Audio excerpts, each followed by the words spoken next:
नमस्कार दोस्तों, मैं हेमा शर्मा आपके अपने online platform Sanskrit by Hema Sharma में आप सभी लोगों का हार्दिक स्वागत करती हूँ। कैसे हैं आप लोग? उम्मीद है कि सभी लोग अच्छे होंगे, मस्त होंगे, स्वस्थ होंगे और बिंदास होकर तैयारी कर रहे होंगे। एक दो पंक्तियाँ आपके लिए। जब हौसला बना लिया ऊंची उड़ान का, जब हौसला बना लिया ऊंची उड़ान का, फिर क्या देखना है कद आसमान का, फिर क्या देखना है कद आसमान का। तो देखिए, जिन लोगों ने ठान लिया है कि नहीं वैकेंसी आएगी और उसमें मुझे सिलेक्शन पाना है, एक सीट मुझे लेनी है तो लेनी है, तो वो लोग अपने कंटिन्यूटी बना के रखें और कंटिन्यू तैयारी में जुटे रहें। बिल्कुल भी रुकना नहीं है, हमेशा चलते रहना है। तो ये उन्हीं के लिए थी ये पंक्ति, जो लोग हार मान लेते। ऊंची उड़ान का फैसला बनाया है ना, तो इसलिए आप लोग कंटिन्यू जुड़े रहिए। देखिए, ये जो सेशन होगा आज का, वो होगा कालिदास का सामान्य परिचय। ये जो है ना, जितने भी संस्कृत की जो भी परीक्षाएं होती हैं, चाहे वो यूपी टेट हो, चाहे सुपर टेट हो, चाहे सेंट्रल टेट हो, या फिर आपका यूपी टीजीटी और पीजीटी, या फिर आपका झारखंड पीजीटी इस समय चल रहा है, फॉर्म भी चल रहे हैं, तो आप लोग डाल सकते हैं। जिन लोगों ने नहीं डाला है तो वो फॉर्म फिल कर सकते हैं, पीजीटी झारखंड।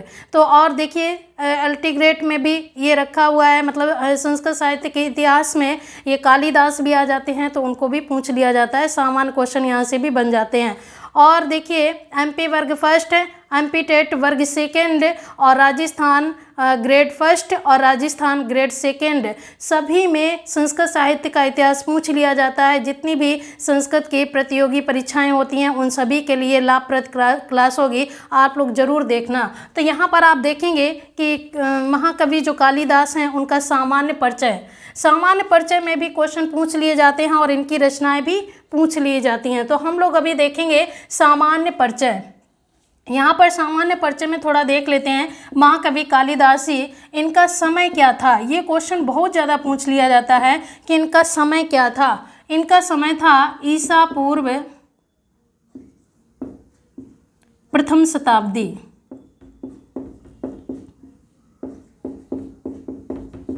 ईसा पूर्व प्रथम शताब्दी इनका समय पूछ लिया जाता है। इसके बाद कुछ लोग कहते हैं कि बताइए इनका जन्म कहाँ हुआ था, जन्म स्थान क्या है इनका। जन्म स्थान अलग अलग विद्वानों ने अलग अलग मत दिए हैं। यहाँ पर उज्जैनी को भी बताया गया। कुछ विद्वानों ने इनको कहा कि ये काश्मीरी हैं, और कुछ विद्वानों ने कहा कि ये बंगाली हैं। देखिए, उज्जैनी इसलिए कहा क्योंकि मेघदूत में कालिदास जी ने उज्जैनी का बहुत अच्छे से वर्णन किया है, इसलिए बहुत सारे ऐसे विद्वान हैं, उन्होंने कहा कि ये उज्जैनी के निवासी हैं। अब यहाँ पर आप देखेंगे कि इनकी पत्नी थी विद्योत्मा। पत्नी कौन सी थी? पत्नी का नाम क्या है? विद्योत्मा। इनके माता पिता का पता नहीं, इनके माता पिता का नाम पता नहीं है, तो इनके ससुर हैं, उनका नाम आप देख लीजिए, शारदानंद।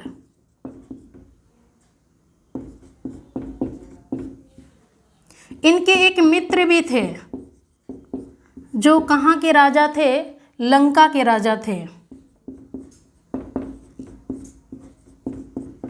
लंका के राजा कुमारदास।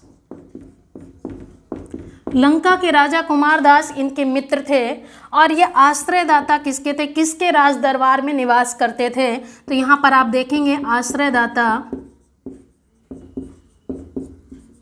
चंद्रगुप्त विक्रमादित्य के।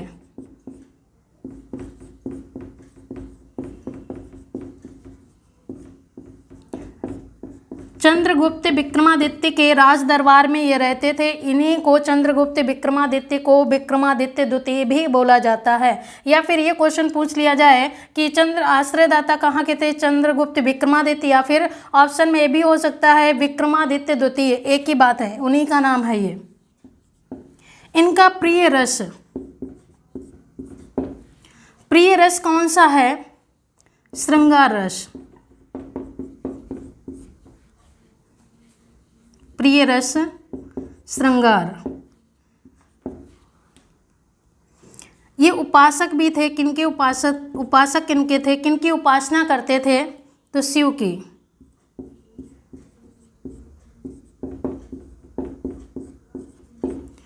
शिव के उपासक थे और इनका प्रिय अलंकार,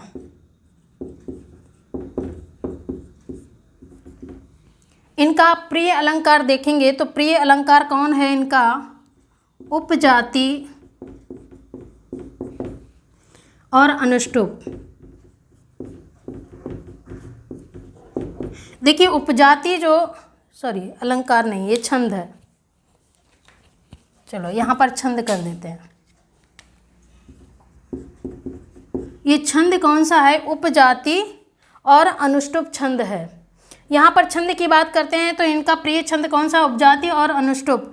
इनका प्रिय जो अलंकार है उपमा, उपमा कालिदास से, तो यहाँ पर उपमा इनका प्रिय अलंकार,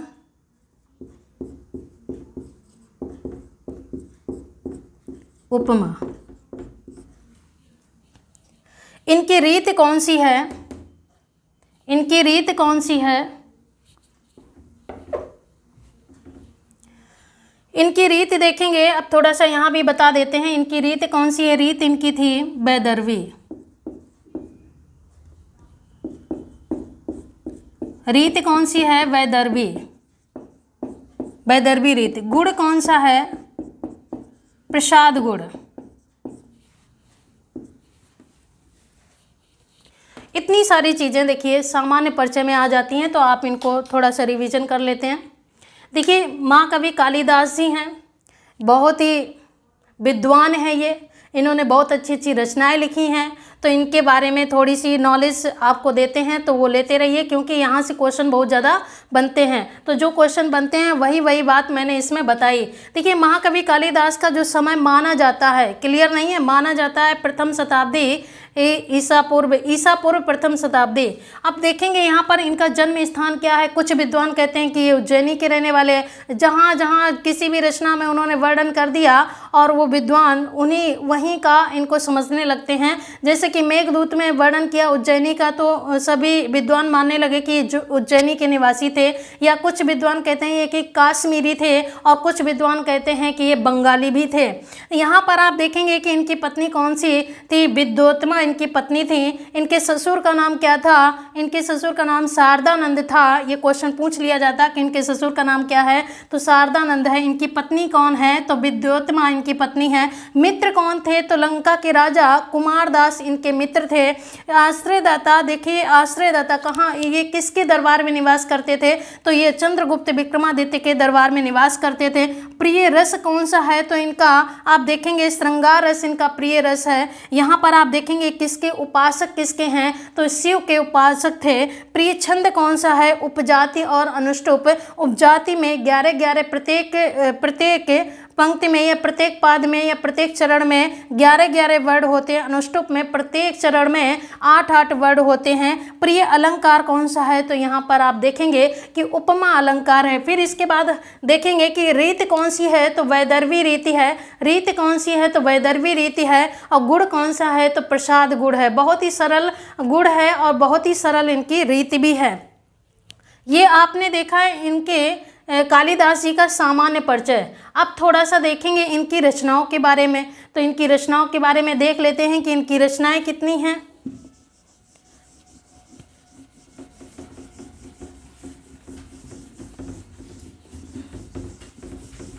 देखिए आप नोट्स बना के पढ़ेंगे तो अपनी कॉपी में बार बार देखेंगे तो जल्दी से याद हो जाएगा। और अच्छे से नोट्स बना के पढ़िए, ज़्यादा अच्छा लगेगा, आपको भी अच्छा लगेगा, आपको याद भी हो जाएगा। यहाँ पर आप देखेंगे कि महाकवि कालिदास की प्रमुख जो मेन रचनाएं हैं वो कितनी हैं, 7 रचनाएं हैं। 7 रचनाएं मानी गई हैं, इनके मूल रूप से 7 रचनाएं हैं। वो रचनाएं जो हैं कालक्रम के अनुसार हम यहाँ पर आपको बताएंगे। कालक्रम के अनुसार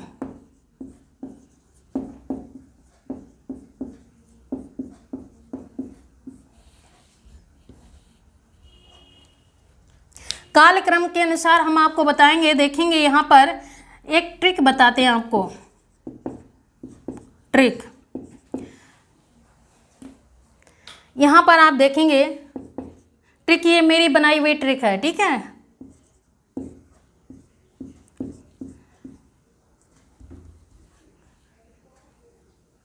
ऋतु कुमार का मालविका मेघ रघु के ज्ञान से।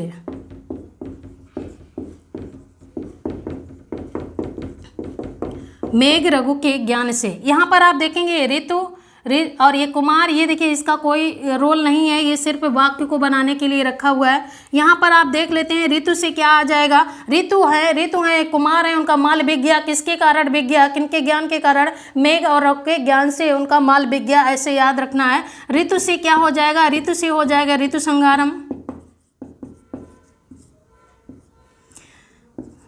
कुमार से क्या हो जाएगा, कुमार संभवम।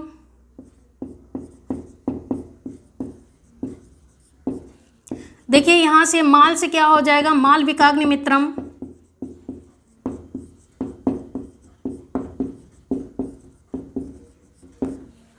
और विकास से क्या हो जाएगा, विक्रमो वर्षीयम,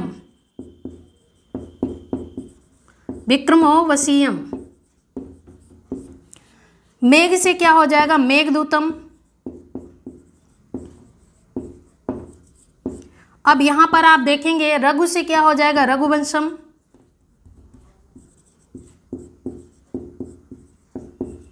रघु से हो जाएगा रघुवंशम और ज्ञान से हो जाएगा अभिज्ञान शाकुंतलम।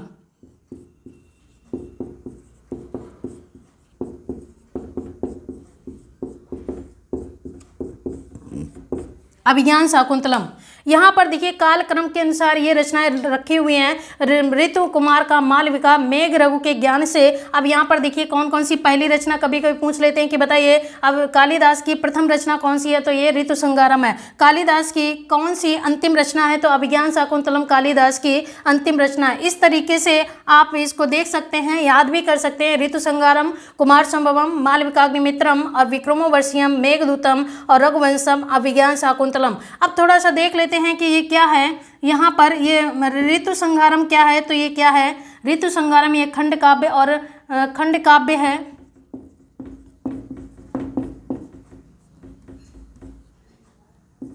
खंड काव्य, इसी को क्या कहते हैं, गीत काव्य भी कहते हैं, गीत काव्य है। यहाँ पर आप देखेंगे कुमार संभवम ये क्या है, ये महाकाव्य है,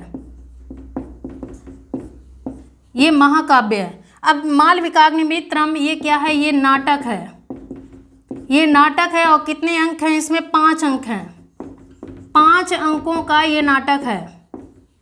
इसके बाद विक्रमोवर्षीयम, ये भी क्या है, ये एक नाटक है, इसको त्रोटक भी कहते हैं, ये भी 5 अंकों का ही है। इसके बाद मेघदूतम, ये देखेंगे आप लोग खंड काव्य, खंड काव्य, इसी को क्या कहते हैं, गीत काव्य। और इसी को ही दूत काव्य भी कह देते हैं, संदेश काव्य भी कह देते हैं, कई नाम हैं इसके। यहां पर देखिए रघुवंशम भी क्या है, महाकाव्य है। और इसमें सर्गों की संख्या कितनी है, 19 सर्ग हैं इसमें। सर्गों की संख्या कितनी है, 19। यहाँ पर एक और आया था कुमार संभवम, यहाँ पर सर्गों की संख्या कितनी है, 17 सर्ग हैं यहाँ पर। और खंड ऋतु संहारम में 6 ऋतुओं का वर्णन है, 6 ऋतुओं का वर्णन है यहाँ पर। इसके बाद आप देखेंगे अभिज्ञान शाकुंतलम, ये एक नाटक है, नाटक है। और कितने अंकों का है, 7 अंकों का नाटक है। ये देखिए मैंने इसी में बता दिया। इसमें देखेंगे आप लोग कि इसमें 2 महाकाव्य आपको देखने को मिलेंगे कि कालिदास के 2 महाकाव्य कौन से हैं। देखिए एक ये महाकाव्य और एक ये महाकाव्य। कौन कौन से हैं, कुमार संभवम और रघुवंशम। इसमें कितने खंड काव्य हैं कालिदास के, तो 2 खंड काव्य हैं। कौन कौन से, ऋतु संहारम और मेघदूतम। ऋतु संहारम में 6 ऋतुओं का वर्णन है और खंड काव्य इसमें मेघदूतम में 2 खंड हैं, उसमें 6 ऋतुओं का वर्णन और इसमें 2 खंड हैं। वो कौन कौन से हैं, एक है पूर्व मेघ और एक उत्तर मेघ। इसके बाद आप देखेंगे 3 नाटक यहाँ पर देखने को मिलेंगे। एक आपको मिलेगा मालविकाग्निमित्रम, दूसरा विक्रमोवर्षीयम और यहाँ पर अभिज्ञान शाकुंतलम। ये सर्वश्रेष्ठ नाटक है और ये यूपी टेट में पूछा गया था कि बताइए विक्रमोवर्षीयम ये कौन, ये कालिदास का, ये पूछा था ये कालिदास का इनमें से नाटक कौन है। 3 रचनाएं, यहाँ पर 4 रचनाएं रखी हुई थी और पूछ लिया था इसमें से कालिदास जी का नाटक कौन है। 3 देखिए और होंगे और इनमें से एक नाटक कोई रख दिया यहाँ पर विक्रमोर्वशीयम, तो यहाँ पर आपको पता होगा तभी आप बता पाओगे, ना तो नहीं बता पाओगे। तो यहाँ पर आप देखेंगे कि दुनिया का सर्वश्रेष्ठ नाटक कौन सा, अभिज्ञान शाकुंतलम है। तो यहाँ पर आपने अच्छे से देखा कि इसमें कितने महाकाव्य हैं कालिदास के, 2 महाकाव्य हैं, खंड काव्य कितने हैं, 2 खंड काव्य हैं, नाटक कितने हैं, 3 नाटक हैं। और 3 नाटक में मालविकाग्निमित्रम में कितने अंक हैं, 5, विक्रमोर्वशीयम में कितने हैं, 5, और यहाँ अभिज्ञान शाकुंतलम में अंकों की संख्या कितनी है, तो वो है 7। तो देखिए आज आप लोगों ने थोड़ा सा परिचय ही सही पर बहुत इंपॉर्टेंट है ये क्लास, आप ज़रूर देखना। आज के लिए इतना ही, फिर मिलते हैं अगली क्लास में। तब तक के लिए आप लोग मस्त होकर पढ़ते रहिए, बिंदास रहिए और अच्छे से तैयारी करते रहिए। आज के लिए इतना ही, फिर मिलते हैं अगली क्लास में। तब तक के लिए जय हिंद, जय संस्कृत।